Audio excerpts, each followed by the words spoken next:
Hello, and welcome to the Reselling Report for today, Tuesday, April 28th, 2020. I'm your host, Ann Eckhart, and every weekday morning I upload the Reselling Report here to YouTube to update you on the day's retail and e-commerce news, including the latest from eBay, Amazon, Etsy, Mercari, and Poshmark. If you haven't done so already, I hope you'll subscribe. And now let's get on with today's show. Well, happy Tuesday, everyone. I hope things are going well in your neck of the woods, whether you are self-isolating at home or you are one of the essential workers out and about. Things seem to be changing a little bit this week. Some states are starting to open up ever so slightly. Here in Iowa, at the end of the week, some counties will be able to start reopening.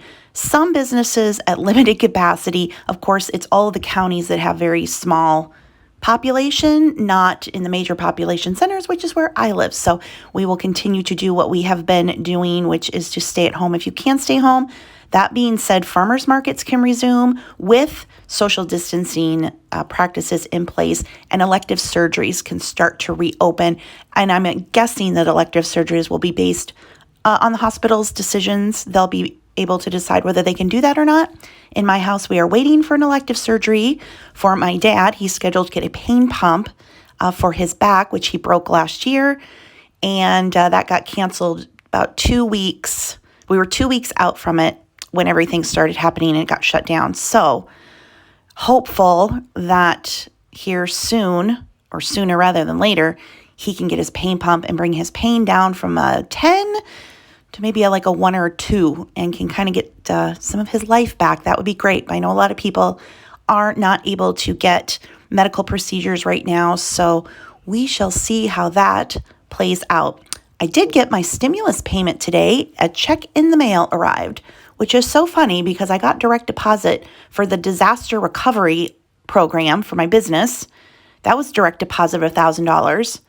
Yet, same plan that's sending that money sent my stimulus via check. But regardless, I did get it, so there's that.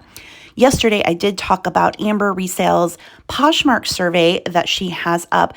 I think, shortly before yesterday's show went live, the survey hit 1,000, and I guess you can only have 1,000 replies. So she has made a new link for her survey, and I will put the new link in the video description below if you haven't taken it, whether you sell on Poshmark or not. Currently, I think it's a quick and easy survey to fill out, so I hope that you will go and do that. And I look forward to when Amber has everything together and we hear her results about how people feel that Poshmark can improve. Speaking of Poshmark, they have updated their Facebook page with several new posts. They have the Posh Life healthcare heroes describe what their lives are like right now. So they're interviewing Poshmark sellers who also work in healthcare, so you can read those stories. They've put up Poshmark Bingo, where they have a board here and you can cross out things that you have done to see if you get a bingo. There's no prize. Just screenshot it and share it to give Poshmark free advertising. They have another one of their inspirational posts or graphics, embrace your weirdness. And they also have a number of digital downloads for your phone and computer. So once again, Poshmark very good with the promotional materials. They have also on their blog put up a new inventory management post, and this interviews some sellers as well as has some details about how you can organize your inventory from storage, clothing racks, labeling, inventory reports, and then how to read your inventory report once you set it up through Poshmark. They have a My Inventory section, so I actually didn't know that. That is interesting. So anyway, that is over on their blog if you want some help managing your inventory. Turning now to eBay. So over on the eBay for Business Facebook page, Marty Levine did a short update, just like a 6-minute little update.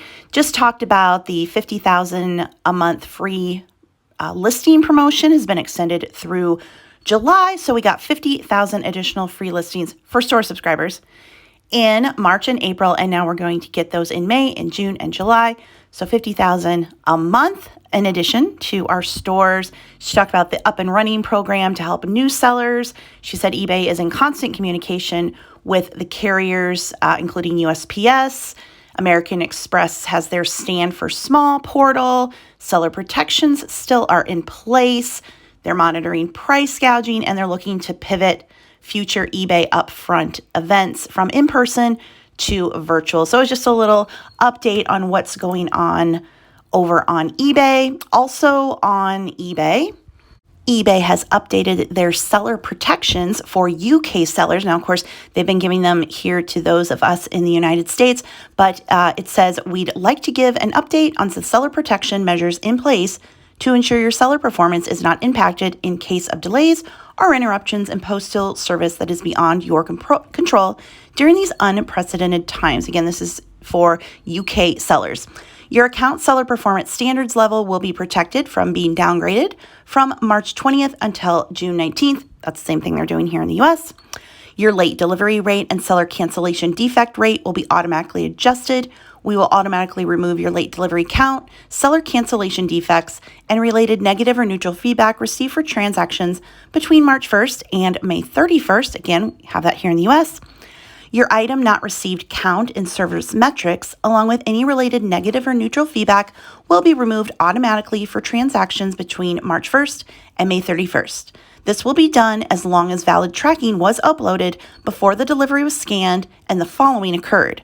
On transactions where both the seller and buyer are in the same country, the item was delivered within 10 days of the estimated delivery date. On international transactions, the item was delivered within 30 days of the estimated delivery date. We will be processing these defect removals and related negative or neutral feedback as frequently as possible. However, it could take up to a week for them to be removed, so there may be a period of time when you see these on your account. Your account seller performance standards level for the June 20th evaluation will be evaluated based on transactions over the last 12 calendar months up until June 19th, minus the defects we removed. However, if you sold more than 400 items in the past 3 months, you'll instead be evaluated based on the last 3 months up until the June 19th date, minus the defects we removed. So just updating UK sellers, same thing that we're getting here in the United States with eBay protecting our accounts. So, I'm happy for these kinds of updates. I'm happy to know that if items aren't getting delivered based on the delivery services having issues, things are late, and defects and feedback related to that eBay is proactively taking care of that for us, and we don't have to call and ask for help. They will take care of it. It may take them a little bit, but it will get taken care of, hopefully. If you've been considering starting to sell on Amazon, there is a new article up on geekwire.com titled Amazon Tests Using Live Video Chats to Vet Aspiring Third-Party Sellers Seeking to Weed Out Fraudsters. The article says Amazon has been quietly piloting an enhanced vetting process for prospective third-party sellers on Amazon, supplementing the normal online submission process with video calls to verify the identity of applicants in an effort to cut down on potential fraud. The company disclosed details of the live verification pilot program Sunday evening. It has been underway since early this year, initially involving in-person verification, but later shifting to video calls amid the COVID-19 outbreak. Amazon uses its Chime video conferencing technology to make the scheduled calls. On each call, a trained Amazon representative checks the prospective seller's ID to make sure it matches the person on the call and the documents the seller has provided in the application. Responding to GeekWire inquiry, the company said the pilot does not use facial recognition technology to verify identity. Article goes on to say the process is being piloted in countries including the US, the UK, China, and Japan. More than 1,000 prospective sellers have gone through the pilot so far, and just goes on to talk a little bit more about the program and their efforts to combat fraudulent buyers. So yeah, if you want to sell on eBay, on Amazon, you might want to prepare yourself for a potential on-camera interview. Would you feel comfortable with that? I hate being on camera and on the phone and all that stuff. So I'd probably say, I don't want to do that. But it is interesting that they are doing that. Now, I'm assuming it's probably I mean, I guess it's for anybody. I feel like, though, are they going to just want to talk to you in person if you just want to sell in a box of random stuff you get at a thrift store? I don't know. Let me know if you have gone through this video authorization with Amazon. Turning now to Etsy. Etsy has posted an update to the thread introducing Etsy's risk-free advertising service that is over on their community forum. In a new post from Fido's Flowers, it says, "Hi everyone, adding an update to this thread with the latest on offsite ads. To support you in this moment, we committed to investing $5 million in offsite ad credits to promote your products across the web. We've now spent even more to cover the cost of these ads and will continue that investment until May 1st.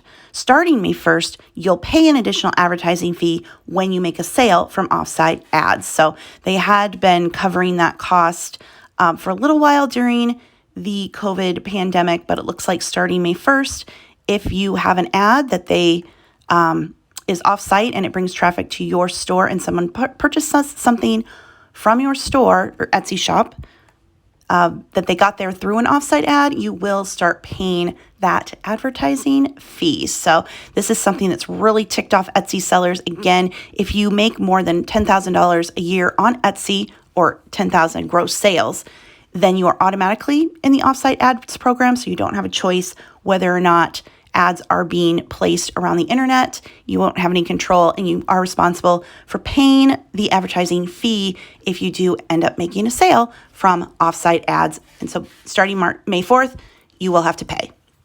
While e-commerce sites that sell essentials such as Target, Walmart, and Amazon are doing quite well during this time, I mean, Target's e-commerce numbers have soared. Traditional retailers are not faring so well. On their e-commerce sites, Adidas net profits has slumped by 97% as e-commerce fails to plug the gap. So that is scary to hear that the traditional retailers are not doing so well trying to pivot their business to online only. You can see how much they get from actual in-store sales. There's also an article over on Vice.com titled, "Can't Find Dumbbells or Hair Clippers to Buy Online? These Resellers Are the Reason." Profiteers are monitoring high-ticket quarantine items with software so they can buy up restocked products before everyone else has a chance.